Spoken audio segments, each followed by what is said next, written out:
Viral na naman ngayon ang isang video ng isang foreigner sa Pilipinas matapos nga itong singilin ng 2,000 pesos sa kanyang isang 5 minutes ride galing airport papunta sa kanyang destination. What? Dahil sa galit nga ng foreigner na ito ay isiniwalat nga niya ito sa kanyang social media account at sa halip nga na bayaran ang nasabing mga scammer ng 2,000 pesos ay 150 nga lang ang binayad niya sa mga ito. At kung ano nangyari sa insidenteng ito at nakakabwisit na insidente ng viral video ng mga kababayan nating scammer sa Pilipinas, panoorin natin ang videong ito. Watch out for scammers in Manila like this. They tried to charge me $2,000 for a 5-minute ride right there, bro. That's the license plate. $2,100 for an airport hotel, for airport taxi. 100. Yeah, bro. Y'all are scammers, bro. You guys scammer? Yeah, get me out the car, bro. Wow. Y'all scammers, bro. I'm not paying y'all no $2,000. I just got scammed. They charged me $2,000 for 5 minutes. They do that to everybody. From the airport Yes, to here? yes. It's bad people, man. I love this country. I'm gonna show y'all the truth from the not the truth, bro. Don't trust those airport scams. I did not pay them. I gave them 150 pesos and told them kick rocks, bro. What? Thank you. Yes. 2,000 for 5 minutes from the airport. 5 minutes lang. 5 minutes. Binukod ka. Scam. Paulit-ulit nga lang yung mga ganitong eksena at hindi na nga ito yung unang pagkakataon na may foreigner na scam. Kahit nga yung mga kababayan natin sa Pilipinas na nanggagaling ng airport ay nai-scam din. Paano nga naman hindi magkakaroon ng lakas ng loob itong mga scammer na ito? Ay dahil nga doon sa isang balita ay nagkaroon nga ng isang matinding revelasyon kung saan sinabi nga ng isa sa mga scammer na na-interview sa isang balita na ang nangyayaring hatian ay 60-40. 60% at 40%. Kaya naman, malakas nga ang loob ng mga nasabing scammer na ito. At panoorin nga natin ang buong balitang ito kung saan nga ay sinabi ang buong katotohanan sa likod ng pang-scam na ito. Pinapartihan umano ang ilang airport police kaya sobrang manil ang taxi driver na nag-viral kamakailan sa NAIA. Ipinarating na niya yan sa Transportation Department. Nakatutok si Dano Tingkugo. Terminal 2 papuntang Terminal 3, 1,260, ganon? Ano yan? Para na kami nagbiyahe ng probinsya. Sa viral vid na ito, makikita ang pagtatalo ng isang taxi driver at pasahero matapos lumabas na nasa mahigit 1,000 piso ang singil ng tsoper para sa biyahe mula Terminal 2 pa Terminal 3 ng NAIA. Ang tsoper na yan humarap sa GMA Integrated News matapos ang pagdinig sa LTO kanina kaugnay sa show cause order na ipinataw sa kanya ng ahensya para ipaliwanag kung bakit hindi siya dapat bawian ng lisensya.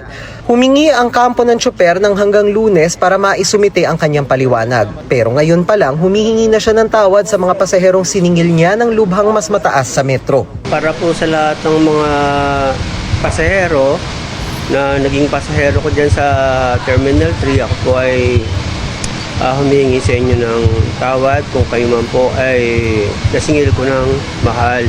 Paliwanag niya, kaya raw sobra-sobra ang singil dahil kailangan nilang magbigay ng hatag o lagay sa airport police para payagan silang pumila.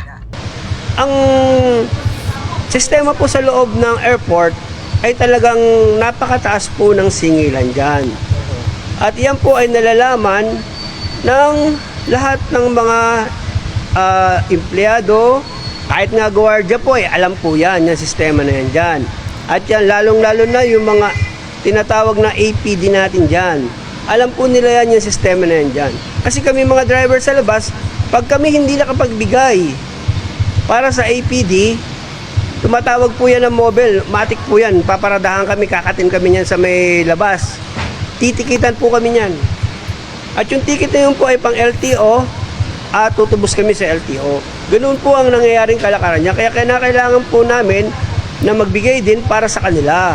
Ang partihan daw anya 60-40. 60% sa taxi driver, 40% para raw sa mga tauhan ng airport, kabilang ang maglalabas ng pasahero para sa kanila at airport police. Dahil dito, ang halimbawang biyahe sa pagitan ng mga terminal na wala pang 200 pesos kung ibabase sa metro, nagiging 1,200 pesos. Pwedeng tawaran hanggang 1,100 sagad. Kung kukuha ng taxi sa loob ng terminal papuntang hotel, nasa 3,000 pesos ang singil. Kung sa kanila sasakay, 1,000 pesos daw ang pinakamababang singil. Pinakamahal ang halimbawa papuntang Pampanga. Mula na Iya papuntang Angeles, kung sa loob daw kukuha, nasa 15,000 pesos ang singil. Pinangalanan ng tsuper sa amin ng mga airport police na sinasabing tumatanggap ng hatag, lagay o porsyento, pero hindi muna namin sila isa sa himpapawid.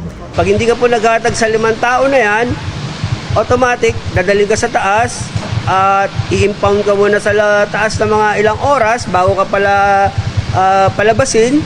Sa madaling salita, naubos na yung oras mo sa paghihintay doon sa itaas na nakadetain ka dahil nga sa hindi ka naghahatag sa kanila. Itinanggi na ng MIAA ang umano'y sabuatan. Walang pakialam ang airport police sa tara ng pamasahe sa loob po ng airport. Kami po, ma'am, definitely the airport police, if I may say that, hindi po kami nakikialam or the airport police does not interfere with any of these, yung pricing po ng ating mga fares, no, ng ating mga public utility vehicles po dyan. Rest assured naman po, no, it has always been with any government agency po.